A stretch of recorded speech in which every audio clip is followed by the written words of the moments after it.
ഇതെന്താ ഈ മുഖം ഇങ്ങനെ ഇരിക്കുന്നതെന്നല്ലേ. അതുട്ടിക്കേ അമ്മ പാലെടുത്ത് വെച്ചിട്ടുണ്ട്. ഇനി എൻ്റെ അമ്മ പാലെങ്ങാനും തന്നു പോയാൽ എന്ത് ചെയ്യൂന്നൊരു ചിന്തയാണ് കേട്ടോ. അവന് പാല് വേണ്ടാന്ന് അവൻ ആദ്യമേ എന്നോട് പറഞ്ഞായിരുന്നു. എന്നാലും കുഴപ്പമില്ല, കുടിച്ചില്ലെങ്കിൽ ക്ഷീണമായി പോകൂലേന്ന് വിചാരിച്ചിട്ട് എന്നും കുറച്ച് നേരത്തെ കൊടുക്കുന്നതാണ്. ഇന്നിപ്പം കൊടുക്കാൻ കുറച്ച് താമസിച്ചു കേട്ടോ. വേണ്ടാന്ന് പറഞ്ഞുകൊണ്ടിരിക്കുമായിരുന്നേ.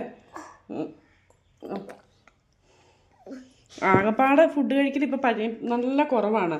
അതിൻ്റെ കൂടെ ഇനിയിപ്പോൾ പാലും കൂടി കുടിക്കാതിരുന്നിട്ടുണ്ടെങ്കിൽ ശരിയാകിയല്ലോ എന്ന് വിചാരിച്ച് ഞാൻ പിടിച്ചു വെച്ചങ്ങ് കൊടുക്കുവാണ്. പാല് കുടിക്കാതിരുന്നാൽ ശരിയാകുമോ? ഇങ്ങനെ ആയ എന്ത് ചെയ്യും എനിക്കറിയില്ല. നോക്കി പേടിപ്പിക്കുന്നുണ്ട് പാല് കൊടുത്തേന്.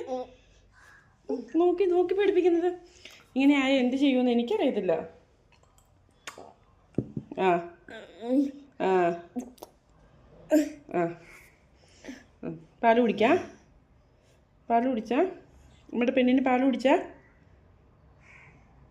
പാല് വേണ്ട.